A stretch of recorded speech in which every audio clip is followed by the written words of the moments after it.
Veo a gente en sus 60 actuando como si tuviera para siempre, como si la jubilación fuera este verano interminable extendiéndose hacia adelante, como si 60 fuera el nuevo 40, lo que sea que eso signifique. Soy Margarita, tengo 83 años. Y necesito decirte algo antes de que desperdicies los mejores años que te quedan. Tus 60 no son el comienzo de tus años dorados. Son tu última oportunidad para prepararte para todo lo que viene después.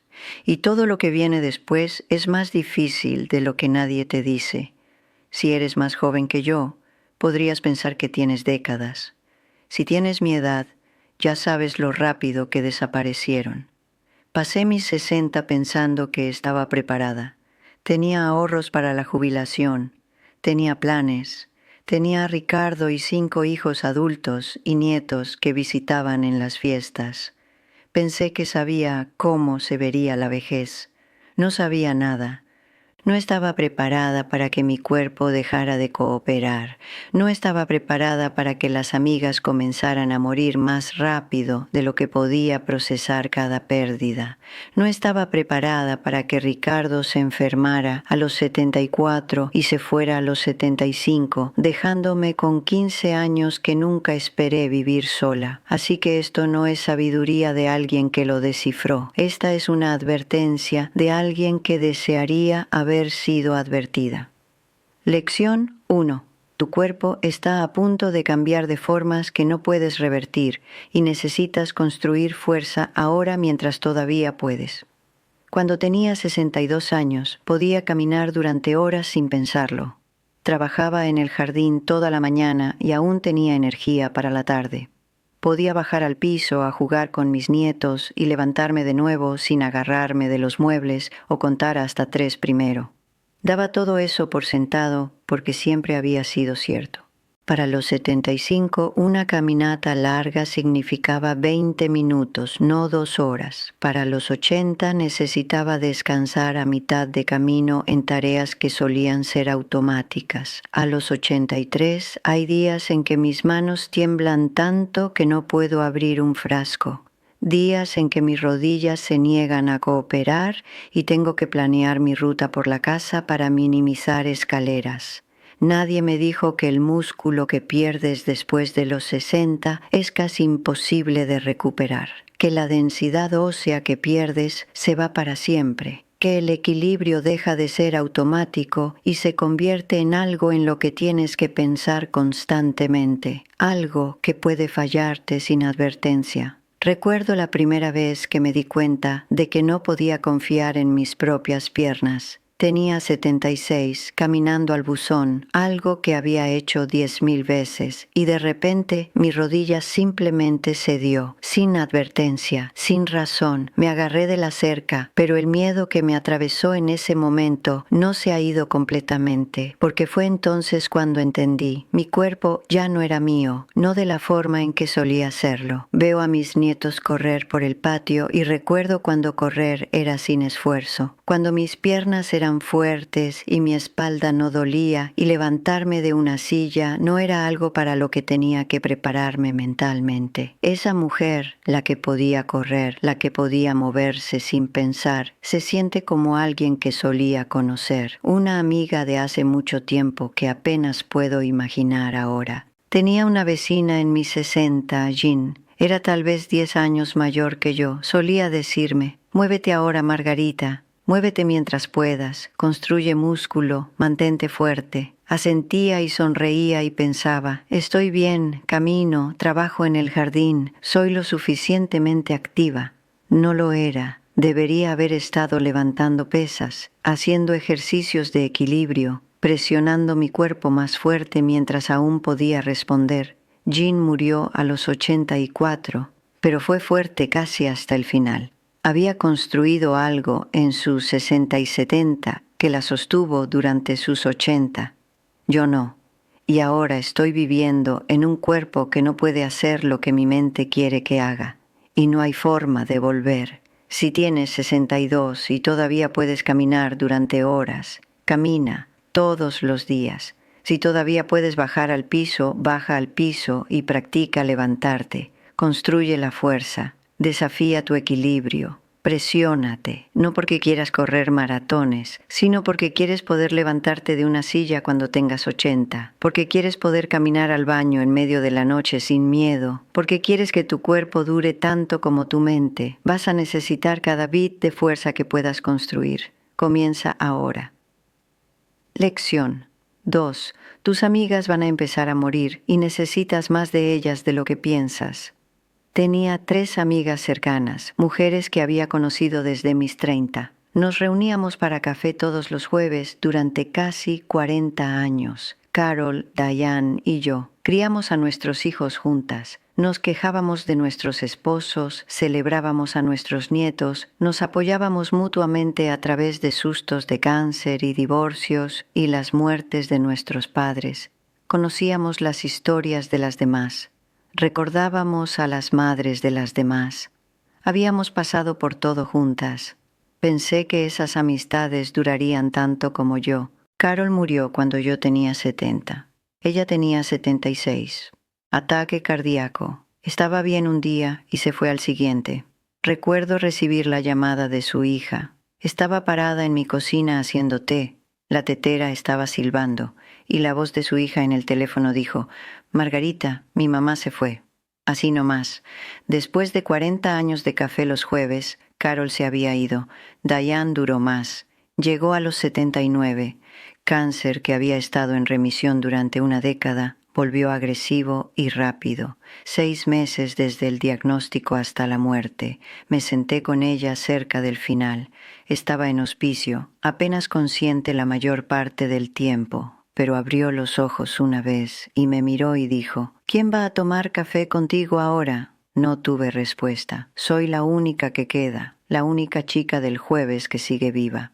No hice nuevas amigas en mis 60. Pensé que tenía suficientes. Tenía a Carol y Diane y algunas otras mujeres que veía ocasionalmente. Pensé que eso era suficiente. Pensé que Carol y Diane estarían allí hasta el final. Pensé que todas envejeceríamos juntas, sentadas en mecedoras en el porche de alguien, riéndonos de nuestra juventud.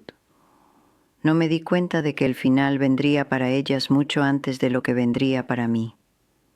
No me di cuenta de que yo sería la que se quedaría atrás.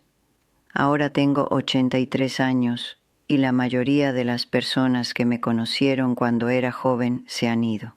Mis hijos son maravillosos. Llaman, visitan cuando pueden. Mis nietos envían mensajes y fotos. Pero no es lo mismo que tener una amiga que recuerda cómo eras a los 35, que conoció a Ricardo cuando todavía tenía todo su cabello, que vino a las bodas de mis hijos, que sostuvo a mis bebés y me dejó sostener a los suyos. No es lo mismo que tener a alguien que comparte tu historia. Estoy viviendo en un mundo donde casi nadie recuerda la versión más joven de mí, donde tengo que explicar historias que Carol y Diane simplemente habrían asentido porque estuvieron allí, lo vivieron conmigo. Esa es una soledad que no esperaba, una soledad que no tiene nada que ver con cuán seguido la gente visita o llama. Es la soledad de ser la última en pie, de cargar recuerdos que nadie más sostiene ya. Hay una mujer en la biblioteca donde soy voluntaria. Su nombre es Ruth. Tiene tal vez 65. Hablamos a veces, es amable, pero nunca le contaré sobre la vez que Carol y yo nos perdimos conduciendo a una boda en 1978 y terminamos en una parada de camiones a medianoche, riéndonos tan fuerte que no podíamos respirar. Porque Ruth no estaba allí, no conoce a Carol. La historia no significa nada para nadie más que para mí ahora. Haz amigas en tus 60, amigas más jóvenes, amigas mayores, nuevas amigas, cualquier amiga. Lanza una red amplia porque no tienes idea de quién seguirá viva en 20 años. Únete a grupos, di que sí a las invitaciones. No asumas que las amigas que tienes serán suficientes, porque la soledad de sobrevivir a todos los que amas es algo que no le desearía a nadie, y sucede más rápido de lo que piensas. Lección 3. Ten las conversaciones sobre la muerte y el dinero ahora, mientras todos están lo suficientemente saludables para tenerlas. Cuando Ricardo se enfermó a los 74, no habíamos hablado de nada de eso. ¿Qué quería si no podía tomar decisiones? ¿Dónde estaban los papeles importantes? ¿Qué se suponía que debía hacer con la casa, las cuentas bancarias, su pensión? Nada de eso. Habíamos estado casados 44 años y nunca habíamos tenido una sola conversación sobre qué pasaba cuando uno de nosotros moría. No porque no nos amáramos, no porque no fuéramos personas prácticas, sino porque hablar de la muerte se sentía mórbido, prematuro, como si estuviéramos invitando algo oscuro a nuestras vidas al reconocerlo. La muerte vino de todos modos. Ricardo tenía cáncer pancreático. Para cuando lo encontraron estaba en todas partes. Le dieron 6 meses, duró 4, y durante esos 4 meses, mientras él estaba muriendo, tuve que tomar decisiones sobre cosas que no sabía nada. ¿Quería tratamiento agresivo o solo cuidado de confort? ¿Quería morir en casa o en el hospital? ¿Qué quería que se hiciera con su cuerpo después? No lo sabía. Él no podía decirme para entonces. Y tuve que adivinar. Nuestros hijos pelearon sobre ello. No de mala manera, pero no estaban de acuerdo. Uno pensaba que Ricardo querría cada tratamiento posible. Otro pensaba que querría que lo dejaran en paz. Todos estábamos adivinando porque Ricardo nunca nos había dicho. Encontré documentos que no sabía que existían, cuentas que no sabía que teníamos, facturas que estaban en pago automático desde su correo electrónico al que no podía acceder. Me tomó 2 años ordenar todo, 2 años de encontrar sorpresas, algunas buenas, algunas estresantes, todas ellas cosas que podrían haber sido simples si solo hubiéramos hablado de ello. Finalmente me senté con mis 5 hijos cuando tenía 74 y les dije todo. ¿Dónde estaba mi testamento? ¿Qué quería si me enfermaba y no podía decidir por mí misma? ¿Quién debería recibir qué? ¿Dónde estaban todas las cuentas, las contraseñas, todo? No querían tener la conversación. Son como yo era. Querían pretender que viviría para siempre, pero los hice escuchar, porque no quería que pasaran por lo que yo pasé con Ricardo. Debería haberlo hecho a los 64. Debería haberlo hecho en el momento en que me jubilé y me di cuenta de que estaba entrando en la fase de la vida donde estas cosas comienzan a importar. Ricardo y yo deberíamos haber tenido la conversación en nuestros 60, cuando ambos estábamos saludables y teníamos tiempo para pensar con claridad en lugar de en crisis. No esperes hasta estar enfermo, no esperes una crisis. No esperes hasta que alguien ya esté muriendo y las decisiones tengan que tomarse en pánico. Ten la conversación ahora. Siéntate con tu cónyuge, tus hijos, quien necesite saberlo. Diles qué quieres. Diles dónde está todo. Hazlo fácil para ellos. Escríbelo. Ponlo en algún lugar donde puedan encontrarlo. Actualízalo cuando las cosas cambien, porque la muerte no espera a que estés lista. No le importa si has tenido la conversación o no. Solo viene. Y si no te has preparado, estás dejando un desastre para las personas que te aman. Las estás haciendo adivinar. Las estás haciendo pelear entre ellas sobre lo que habrías querido. No les hagas eso. Lección 4. La jubilación no te salvará, te expondrá. Pasé toda mi carrera esperando con ansias la jubilación. No más despertadores, no más prisas, no más política de oficina y reuniones sin sentido. Iba a leer todos los libros que había estado posponiendo. Viajar, trabajar en el jardín, tomar café con amigas a mitad de un martes solo porque podía. Iba a tener tiempo finalmente. Me jubilé a los 61. Ricardo todavía estaba trabajando. Los niños eran adultos. Tenía la casa para mí durante el día y pensé que me encantaría. Me desmoroné. La primera semana estuvo bien. Limpié la casa de arriba a abajo. Organicé armarios. Me sentí productiva. La segunda semana leí 2 libros. Comencé un tercero. Para la tercera semana me estaba despertando sin nada que hacer y sin lugar a donde ir. Los días se extendían vacíos e interminables. Tomaba mi café y luego simplemente me sentaba allí, preguntándome qué se suponía que debía hacer conmigo misma. No sabía quién era sin mi trabajo. Durante 40 años había sido Margarita de la oficina de nómina. Esa era mi identidad, ese era mi propósito. La gente me necesitaba, tenía responsabilidades, importaba. De repente era solo Margarita, una anciana sin nada particular que hacer y sin lugar particular donde estar. Empecé a dormir más tarde porque no había razón para levantarme. Dejé de molestarme con maquillaje la mayoría de los días porque ¿quién me iba a ver? Pasaba días enteros sin hablar con nadie más que Ricardo y solo sobre logística. ¿Qué hay para cenar? ¿Recordaste pagar la factura de electricidad? Me tomó casi 3 años encontrarme a mí misma otra vez. 3 años sintiéndome inútil e invisible y sin amarras antes de darme cuenta de que me gustaba ser voluntaria en la biblioteca. Que podía pintar mal, pero lo disfrutaba de todos modos. Que podía almorzar con mi hija un miércoles solo porque sí, que podía unirme a un club de lectura y realmente leer los libros esta vez. Pero esos 3 años fueron oscuros. Ricardo estaba preocupado por mí. Mis hijos estaban preocupados por mí. Yo estaba preocupada por mí. Recuerdo a mi hija visitando y preguntando si estaba bien, y no sabía cómo explicarlo, que sentía que había desaparecido, que había pasado toda mi vida siendo útil y ahora solo estaba aquí, ocupando espacio. Ella sugirió que viera a alguien, un terapeuta. No lo hice. Tal vez debería haberlo hecho.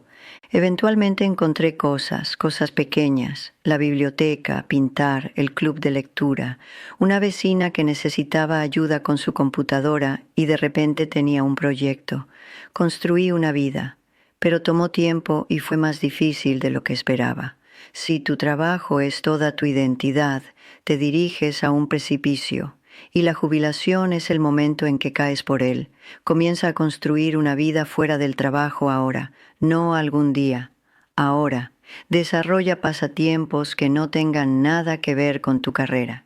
Mantén amistades que no sean sobre el trabajo. Descubre qué amas además de tu cheque de pago y tu título y la sensación de ser necesitada profesionalmente, porque el día que te jubiles vas a necesitar algo que ser. Alguna razón para levantarte por la mañana, alguna identidad que no esté atada a la productividad, y si no has construido ese algo, vas a pasar años sintiéndote como nada, como yo. Lección 5. Tienes menos tiempo con tu cónyuge de lo que piensas, y la mayor parte no serán los años saludables y activos que estás imaginando. Ricardo y yo estuvimos casados 46 años. Eso suena como mucho. Fue mucho, pero cuando hago las cuentas, cuando realmente lo desgloso, me rompe el corazón. Los primeros 20 años éramos jóvenes y construyendo una vida y criando 5 hijos. Estábamos tan ocupados que apenas teníamos tiempo el uno para el otro. La cena era logística. La hora de dormir era agotamiento, los fines de semana eran mandados y actividades de los niños y tratar de evitar que la casa se cayera a pedazos. Éramos un equipo, éramos socios, pero no éramos compañeros, no teníamos tiempo para hacerlo. Los siguientes 15 años fueron lo que llamo la deriva. Los niños eran adultos, teníamos más tiempo. Pero habíamos pasado tanto tiempo siendo socios de logística que no sabíamos cómo ser otra cosa. Las conversaciones se volvieron transaccionales. ¿Pagaste esta factura? ¿Cuándo es esa cita? ¿Qué quieres para cenar? Todavía compartíamos una cama. Todavía nos movíamos por la vida como una unidad, pero habíamos perdido la curiosidad sobre el otro. Habíamos dejado de hacer preguntas reales. No fue hasta finales de nuestros 50 que algo cambió. No sé qué cambió exactamente. Tal vez ambos nos dimos cuenta de que el tiempo se estaba acortando. Tal vez simplemente nos cansamos de la distancia.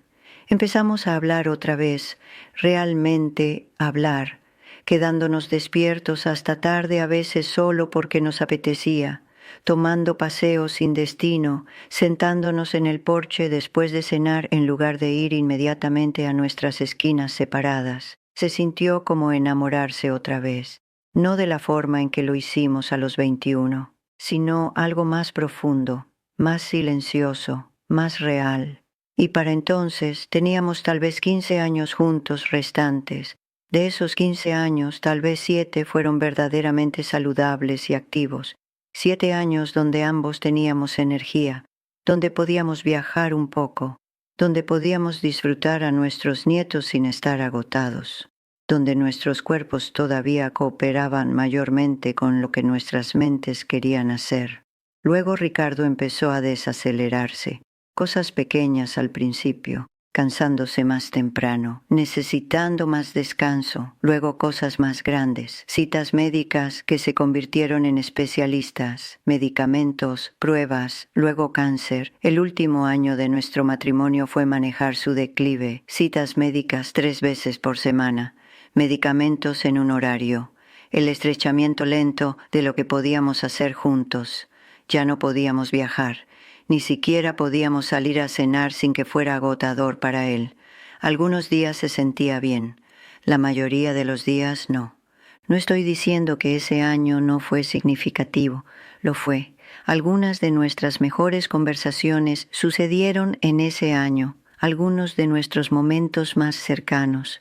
Daría cualquier cosa por tener a Ricardo de vuelta, incluso enfermo, incluso muriendo, incluso por un día más de manejar medicamentos y ayudarlo al baño y verlo dormir en una silla porque acostarse le dolía demasiado. Pero desearía haber entendido en mis 60 que la ventana para la aventura se estaba cerrando, que no teníamos años saludables y limitados por delante, que el tiempo cuando ambos podíamos movernos fácilmente y pensar con claridad y quedarnos despiertos hasta tarde hablando, ese tiempo era finito y más corto de lo que pensábamos.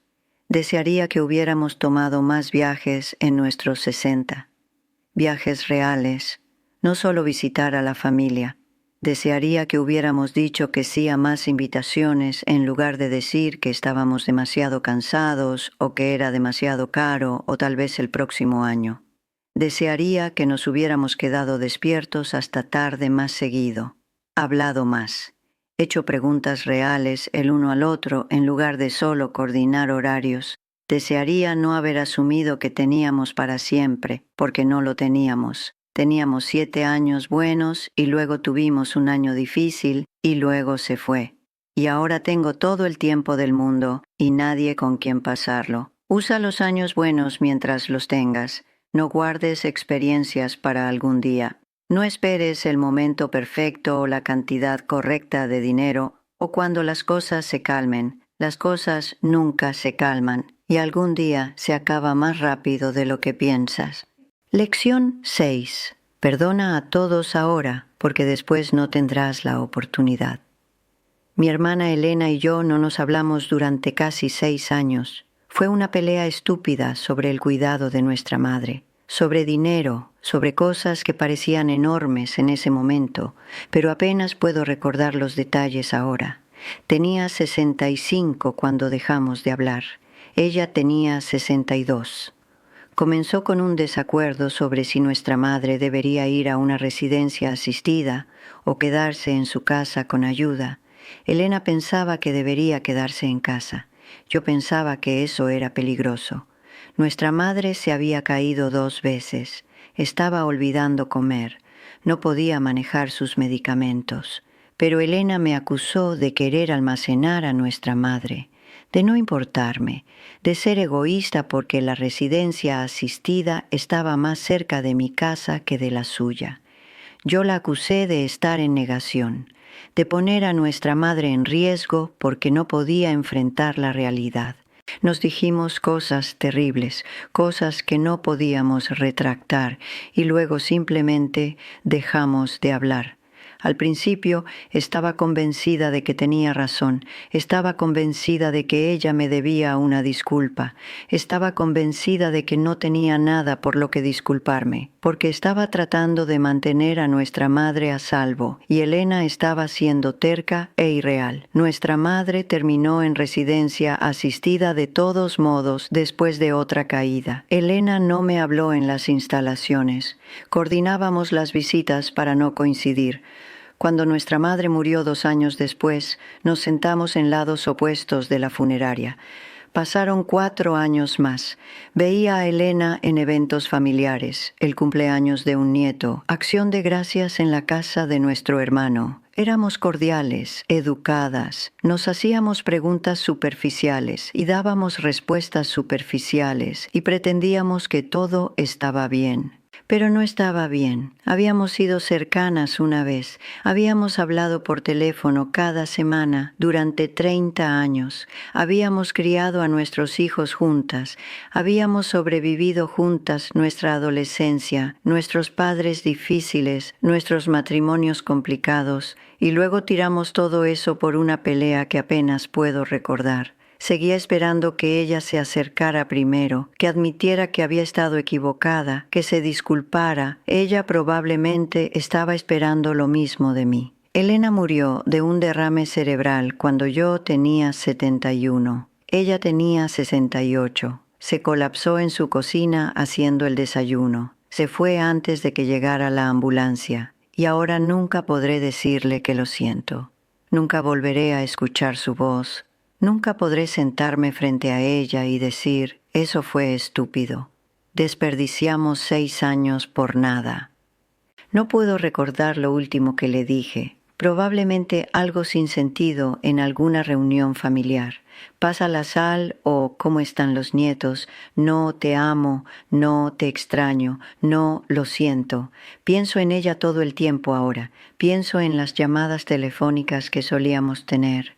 La forma en que se reía de cosas que realmente no eran graciosas, la forma en que sabía lo que iba a decir antes de que lo dijera, porque nos habíamos conocido toda la vida.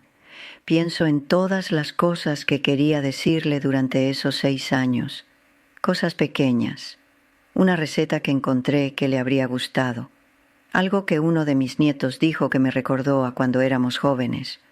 Un recuerdo de nuestra infancia que solo ella entendería. Guardé esas cosas para mí porque era terca, porque estaba esperando que ella se disculpara primero, porque mi orgullo era más importante que mi hermana.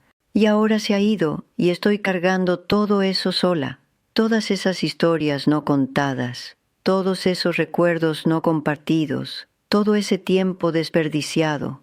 Si hay alguien con quien no estás hablando, alguien a quien amas que te lastimó o a quien lastimaste, toma el teléfono. Hoy, ahora mismo, no mañana, no la próxima semana, no cuando te sientas lista, porque la gente muere y no esperan a que estés lista. No esperan el momento correcto o la disculpa perfecta o a que el orgullo finalmente ceda ante la sensatez. Simplemente se van y se llevan tu oportunidad con ellos. Daría cualquier cosa por escuchar la voz de Elena una vez más, para decirle que estaba equivocada, para decirle que ella estaba equivocada, para decirle que ya no importa quién tenía razón, porque lo que importaba éramos nosotras y tiramos eso, pero no puedo y tengo que vivir con eso.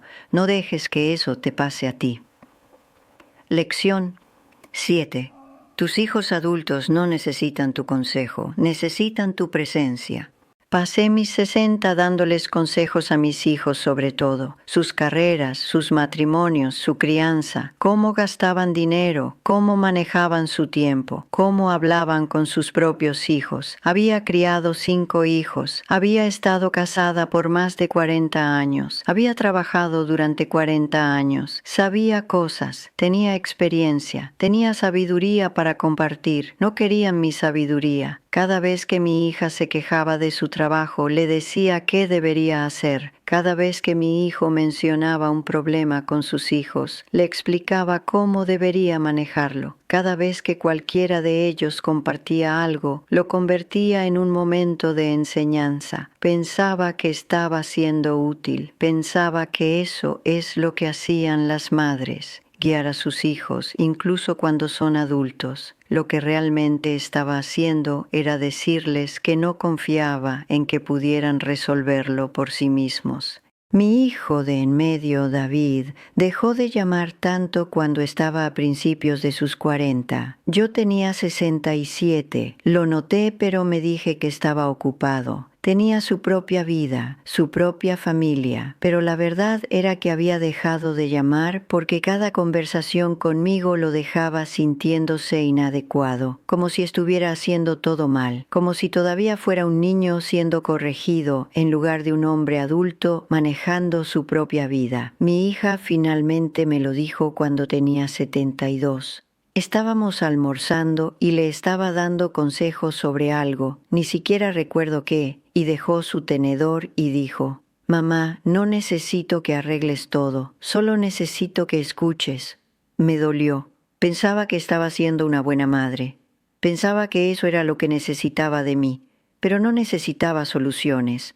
Necesitaba que alguien la escuchara, que se sentara con ella en lo que fuera que estuviera sintiendo, que confiara en que era capaz de manejar su propia vida.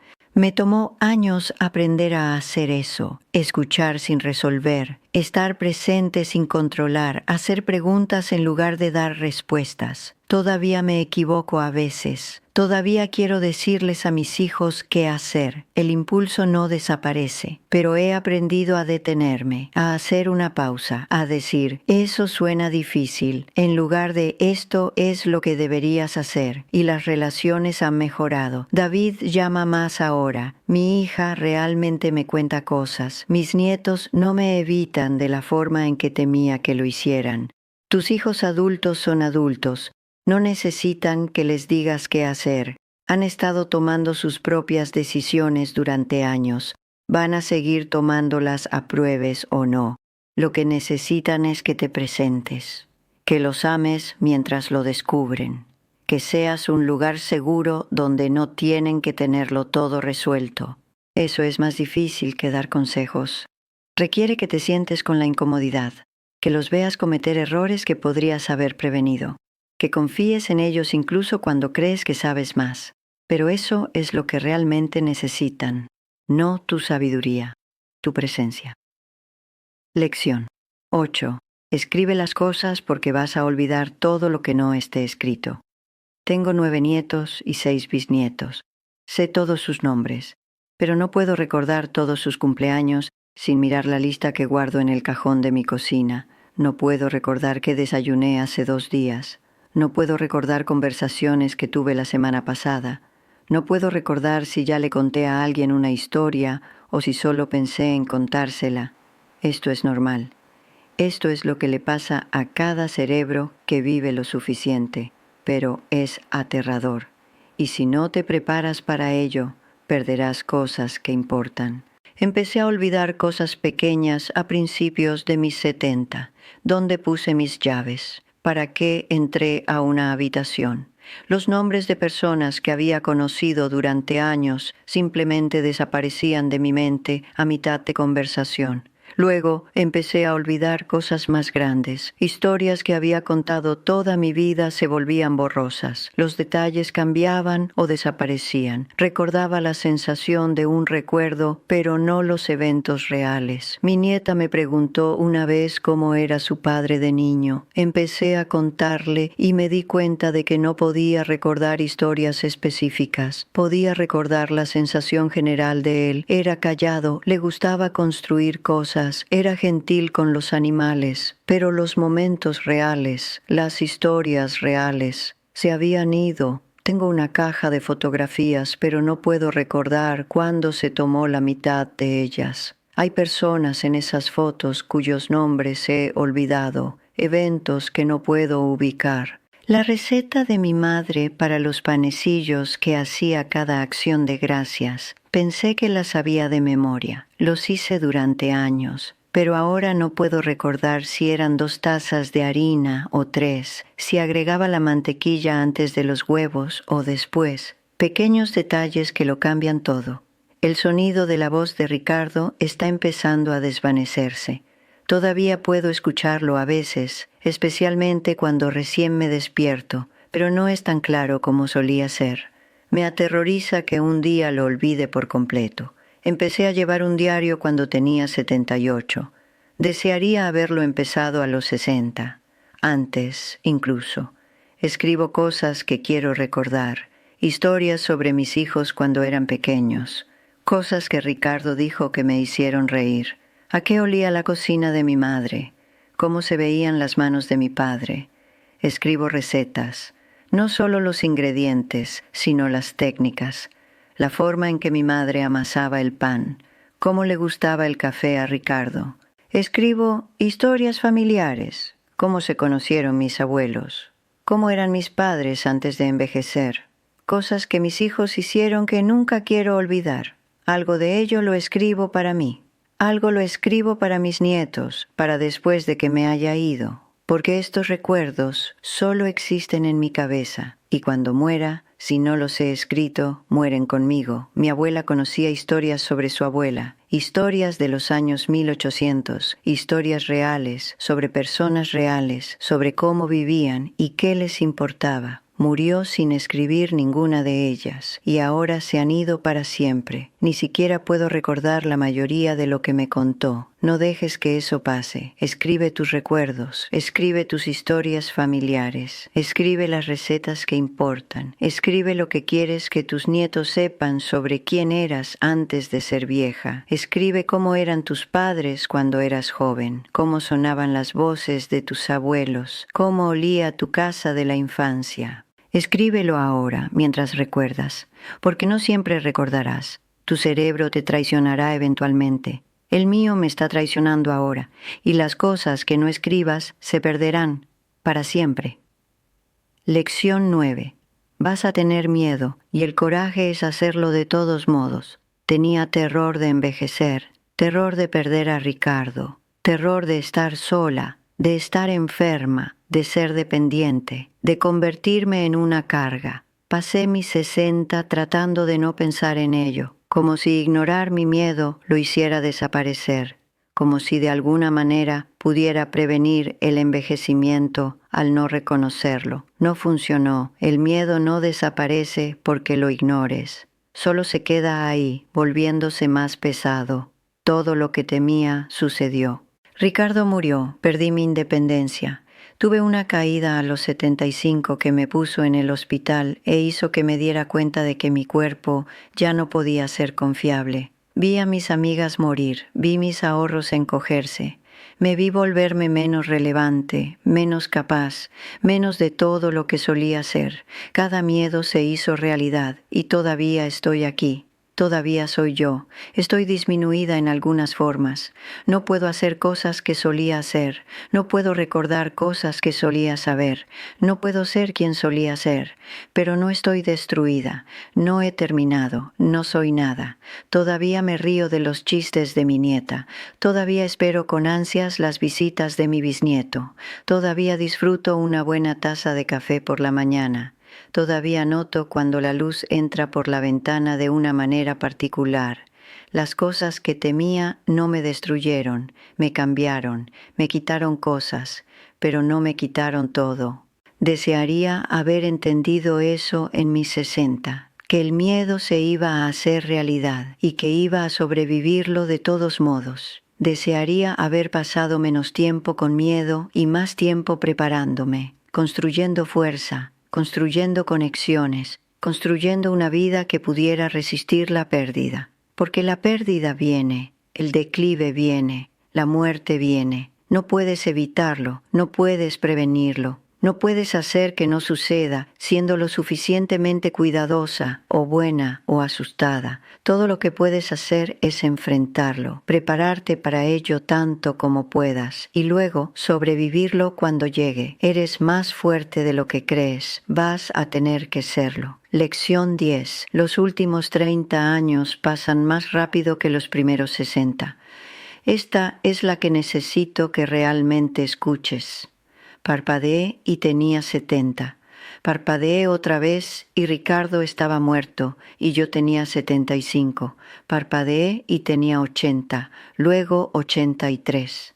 Y estoy sentada aquí preguntándome dónde se fue todo. Cuando eres joven, el tiempo se mueve lento porque todo es nuevo. Cada experiencia es algo que estás teniendo por primera vez. Cada estación se siente distinta. Cada año se siente largo. Cuando eres vieja, el tiempo se mueve rápido porque ya lo has visto todo antes. Las estaciones se difuminan, los años colapsan uno sobre otro. Las fiestas vuelven antes de que hayas procesado las últimas. No puedo decirte qué hice el martes pasado. No estoy segura de qué hice el mes pasado. El año pasado se siente como la semana pasada. Mi nieta acaba de graduarse de la universidad. Juro que estaba en la primaria la última vez que levanté la vista. Mi bisnieto está empezando el jardín de infantes. ¿No acababa de nacer? El tiempo no se está moviendo más rápido. Lo sé intelectualmente. Pero se siente más rápido.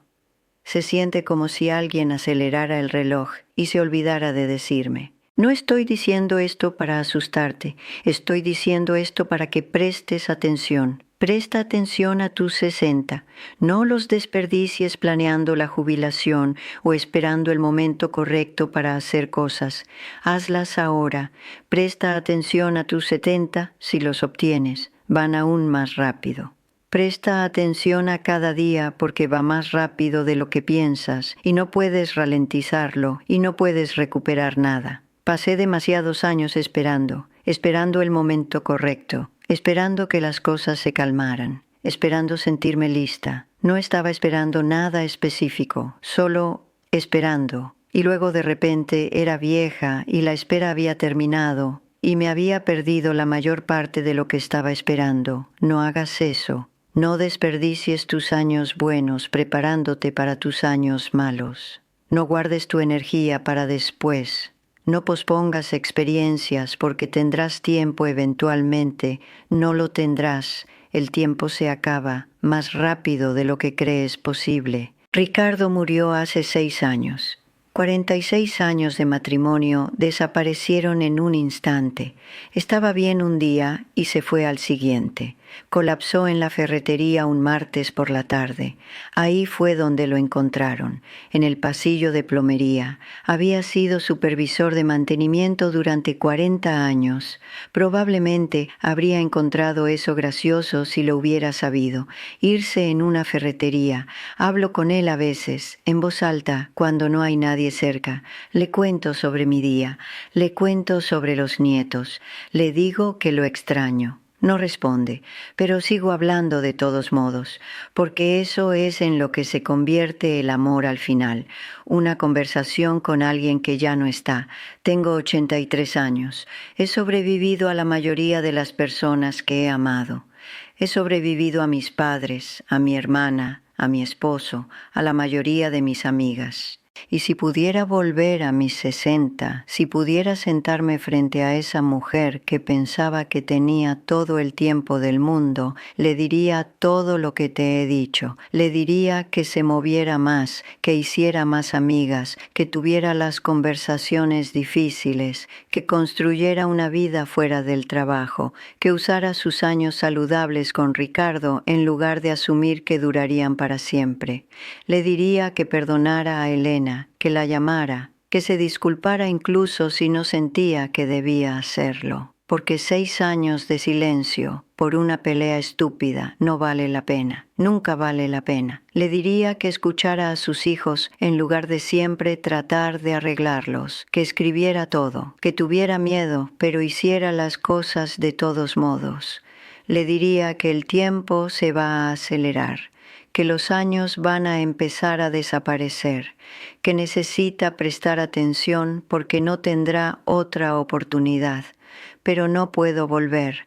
Ninguna de nosotras puede. Todo lo que podemos hacer es empezar desde donde estamos. Si estás en tus 60 ahora mismo, todavía tienes tiempo. No tanto como piensas, pero algo. Úsalo. No lo desperdicies como yo desperdicié el mío. Mueve tu cuerpo, ama a tu gente, perdona a todos, escribe las cosas, está presente, presta atención, porque un día vas a tener 83 y vas a mirar atrás y preguntarte dónde se fue todo. Asegúrate de que cuando llegue ese día tengas algo que valga la pena recordar. Estoy agradecida por la vida que tuve, estoy agradecida por Ricardo, por mis hijos, por los años que tuve, estoy agradecida agradecida por las amigas que tuve, aunque la mayoría se han ido ahora. Estoy agradecida por las mañanas que todavía tengo, por la luz a través de mi ventana, por las visitas de mi nieta. Estoy agradecida de que todavía estoy aquí, todavía notando cosas, todavía capaz de entender incluso si llegó demasiado tarde para cambiar mucho,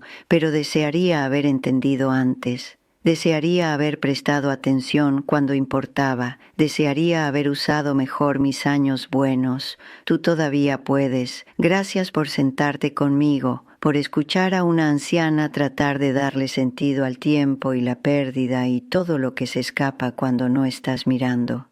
Si quieres sentarte conmigo otra vez, estaré aquí, por un poco más de tiempo, de todos modos. Cuídate, presta atención.